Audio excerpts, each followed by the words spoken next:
Welcome back to the Daily Kitzur Living Jewish Year. We are today beginning section 52 of the Kitzur Shulchan Aruch.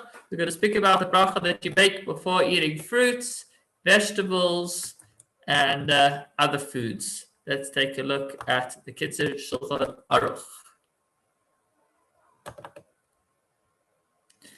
Of the fruits that grow on a tree, you say the bracha Borei Pri Ha'etz. So the full bracha would be Baruch Atah Hashem, blessed are you Hashem, Elokeinu melech ha'olam, our God, King of the whole world, or King of the world, Borei Pri Ha'etz, who creates fruits or created fruits of the tree.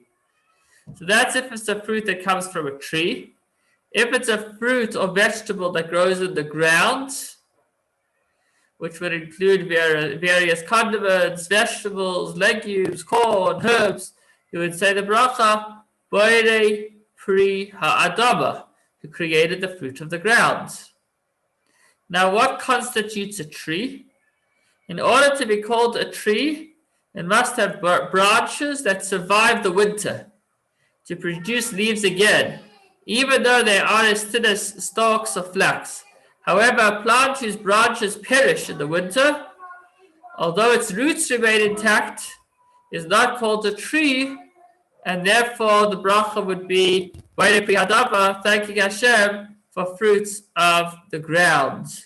Now, I'm not sure where, if it's here or where it is that he speaks about bananas. Bananas, you would say, should be ha'etz because they grow on a tree. And the tree does last from one season to the next. However, at closer observation, it's quite fascinating. The way a banana tree works is it has like the shell of the tree that lasts from year to year, but the core of the tree, from which the bananas get their vitality, actually withers away. So a banana tree is actually like a bush, like a vegetable, like something that's not growing from a tree. The truth is that there's actually debate. Some say that a banana tree is considered a tree, and some say that a banana tree is considered it's not considered a tree, it's considered a bush. There's debate amongst the rabbis. Therefore, sorry, one moment.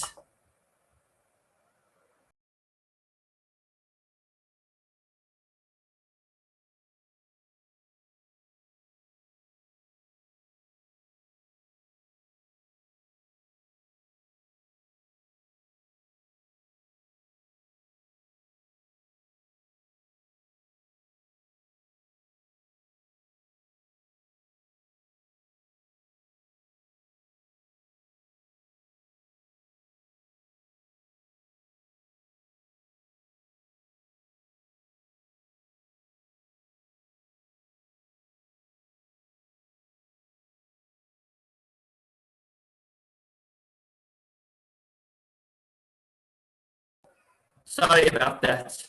So, as I said, when it comes to a banana tree, some say that it's like a tree, some rabbis. Some say that it is like a vegetable. And therefore, practically, what bracha should we make? So, let's think of it this way. If, in fact, it is a fruit of the tree, and we say the bracha Borei Pri Ha'adama, then it would still be covered because whatever grows on the tree also comes from the ground. But if in fact it's not considered a tree, it's considered a fruit of the ground, and we would say Borei Pri Ha'etz, thank you Hashem for fruits of the tree, that the bracha would not work. Okay, I don't see it over here. I've seen diagrams before that illustrate it. So therefore, since we're not sure whether the bracha on the banana is ha'etz or ha'adama, we say ha'adama, and that way it's covered. But if somebody accidentally said a Borei Pri Ha'etz, treating a banana as a fruit of the tree, then you would not make another bracha. But the principle is that if the thing from which the fruit grows doesn't last from year to year, then it's not considered a tree, and then the bracha would be Borei Pri Adama, thank you Hashem for fruits of the ground.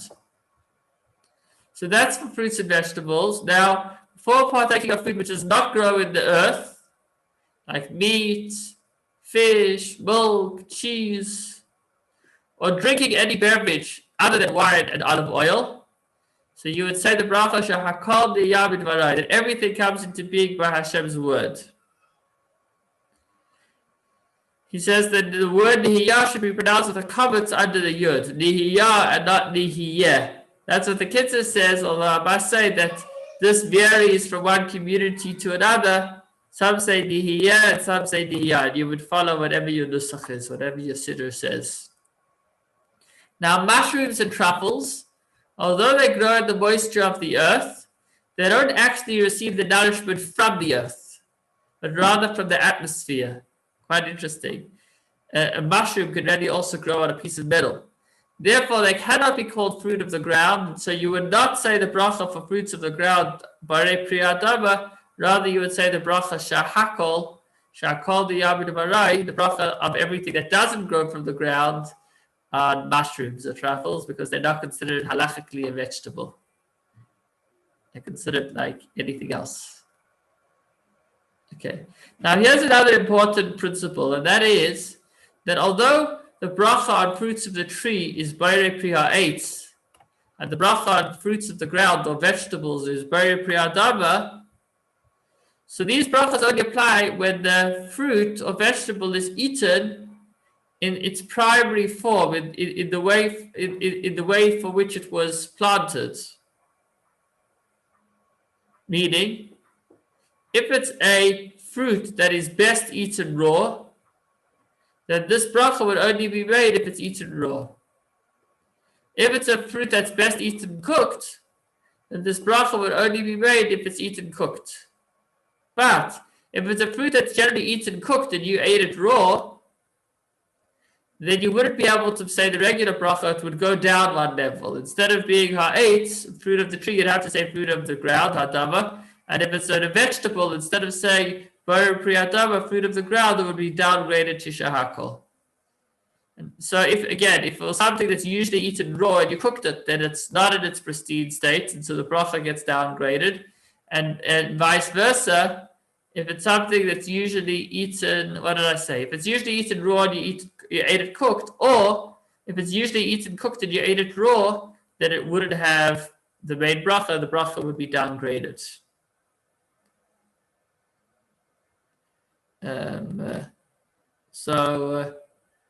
What would examples of that be? I can't think of that. Interestingly, the Shulchan Aruch speaks about carrots. It says carrots are usually eaten cooked, and if you eat it raw, you actually won't make the bracha Borei Pri Adama, the fruit of the ground. You would say shahakol. But the Mishnah Berurah and other commentaries today say that was back then. Today, carrots are eaten equally raw, cooked and raw. Once upon a time, they were primarily eaten cooked and seldomly eaten raw.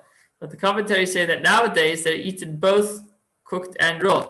And so since that's the one it's done today, then that would be that affects the bracha. So today the bracha on carrots, according to many authorities, will change from being shahakol. It will be upgraded back to its prime state. And even if it's a raw carrot, you would still say the bracha Borei Pri Ha'adama, because nowadays that's considered a main way of eating it. Others say that even nowadays, carrots are predominantly eaten cooked, and they're seldomly eaten raw. And therefore, if you ate a raw carrot, some say you would actually say shahakol. The bracha would be downgraded, because some say that even today, most people only eat them cooked. So that's a matter of debate, and you would check with your local Orthodox rabbi. But I think most authorities say that nowadays carrots are eaten as much, by most of the world, they're eaten raw, not just cooked. And therefore, if that's the way that they're eaten, that they're also eaten raw, then you would say the bracha Borei Pri Adama. The bracha would not be downgraded. Pickled food is considered as cooked food. Consequently, before eating sauerkraut, you should say Borei Pri Adama. Even though it wasn't actually cooked, Sauerkraut is made from cabbage, I believe. So cabbage is usually cooked. If you eat raw cabbage, then you probably don't say hadami, you probably say shahakal. It goes back to what most people of the world do. If most people of the world do eat cabbage raw, then its bracha would be hadama, because then it's considered like you're eating it in its regular way that it's eaten. Fascinating stuff. Even most people, even from religious people that say brachas every day, probably don't know these halachas. Many don't. That a fruit or vegetable that's eaten in the way that it's not usually eaten gets downgraded in its bracha. So if cabbage is generally eaten cooked by most people do not eat it raw, then if you're eating raw cabbage, you actually wouldn't be able to say the bracha bar priyadam, it would be downgraded to shahakal. Therefore, he's saying sauerkraut, although it wasn't cooked, since it was pickled, pickling brings it to its prime state, because pickling is like cooking, and then you definitely, according to all opinions, would say hadama. Or salted food is considered the same as cooked food. Again, it's been the salt has effect, just like pickling, salting also has that effect. So here's a fascinating halacha that we've all just learned. If you're eating, an example that all would agree on, nobody today eats raw potatoes, to the best of my knowledge.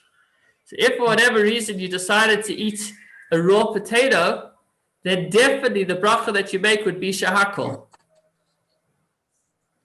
I see a question was just asked, would this follow personal preference? The answer is no. When it comes to the brachas on vegetables being cooked or raw, we follow the majority of the world. In general, when it comes to brachas, we don't follow personal preference, at least in this context, as far as what bracha should be made. When it comes to which bracha to make first, we sometimes do follow personal preference. But when it comes to which bracha should be made, we generally go by two things, either by what's done in majority of the world, or by what the farmer had in mind when he planted this fruit or vegetable, or this tree. That sometimes is also taken into the equation. But in this context, we follow what's done in majority of the world, interestingly. So if most people don't eat raw onions, then the bracha on a raw onion would be shahakal. If most people do eat raw onions in a vegetable salad, then the bracha on the raw onion would be hadama. If you ask me what bracha to make on a raw onion, I'm actually not sure. The next time I have a vegetable salad, I might need to call up my rabbi and ask him what to do. And that's anyhow, I'm eating both other vegetables and having a drink, which would probably usually be the case. So I wouldn't need to worry about those onions. Also, the onions might be considered secondary to the salad, in which case they don't require a bracha at all.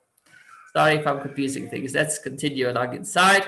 We've got 4 more minutes. Before eating radishes, you would say Bari Priya Adama. Likewise, over garlic and onions that are soft and can be eaten raw. Although as a rule, they are eaten with bread. Even if you eat them without bread, you would say the bracha Bari Priya Adama. So you're saying if it's like a softish onion that is usually eaten raw, then that is the way it's eaten, and you would be able to make the bracha Bari Priya Adama.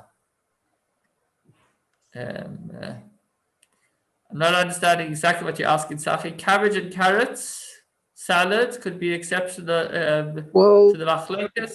Cabbage salad, people eat it raw. They just put some mayonnaise on it and eat it like almost every day. Or carrots, just carrot sticks in a salad raw.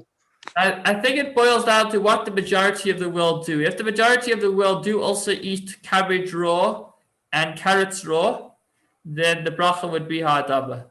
If the majority of the world do not eat them raw, then the bracha would be shahakal. Now, as far as carrots are concerned, the Mishnah Brura rules clearly that nowadays the majority of the world do also eat carrots raw. So the Mishnah Brura says that nowadays the bracha on raw carrots is hadama. As far as cabbage is concerned, it makes a lot of sense that would be the same. It could be that majority of the world today do also eat raw cabbage in a cabbage salad with mayonnaise. Now, if your father was here, he'd be able to give us some insight from the kitchen. For sure. Okay. But if the garlic or onions have grown old, which give them a very strong flavor, so that they are not usually eaten raw, then if you do eat them raw, you would actually have to say the bracha shahakol. If you're eating something that by most people would not eat in that state, then the bracha gets downgraded. Okay. Now the reverse. Until now we spoke about fruits or vegetables that are usually cooked, and you decided to eat them raw, whether it be carrots or onions or cabbage or whatever it is. All those scenarios, we said cabbage and carrots actually are also eaten raw. But if a potato, I guess that all would agree. If you eat a raw potato, then the bracha you make is shahakol. You can't make the regular bracha bar piyadama because most people do not eat raw potatoes. Here's the reverse. In halacha 6 he describes, what about a food that's usually eaten raw, but you decided to cook it? Let's see what he says.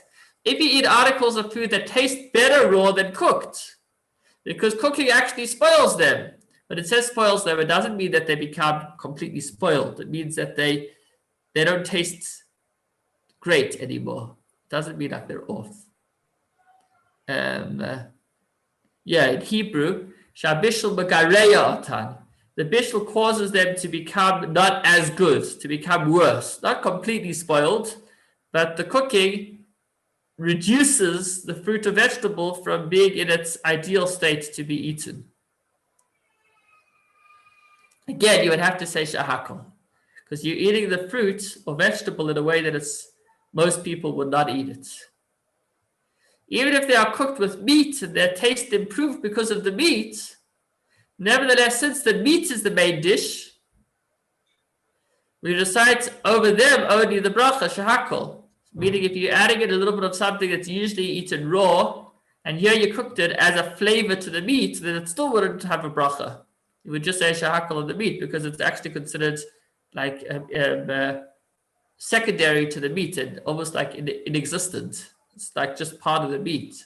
However, if they were cooked in a way that made them into the main dish, or if the cooking improved them, as for example, when they were fried in oil or in honey and the like, then you should say the appropriate bracha, since it makes no difference whether they were cooked in water or in oil or in honey, as long as the food itself was improved by the cooking process. So the Shulchan Aruch and the Gemara already, Gemara in Brachos, speaks about almonds. It actually describes big almonds and small almonds. It says the big almonds, let's see if I can remember this correctly. The big almonds taste bitter when they're still growing.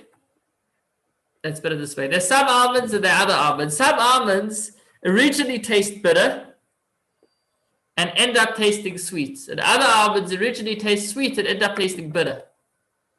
And if you ate either of these almonds in the way that they at their bitter state of being, then the bracha would be downgraded to shahakol. But he says if you took an almond and you cooked it in honey, so although it's bitter, but you've made it sweet, then since that's the way that almond is eaten and sweetened, then it would be able to retain its special bracha of ha'etz. Okay, that brings us to just over 5:20. Please God, we'll speak more about what you would never have known, perhaps, the details as far as what bracha to make on fruits and vegetables. We'll speak more about herbs and other types of foods, inferior foods. Stay tuned. Please God.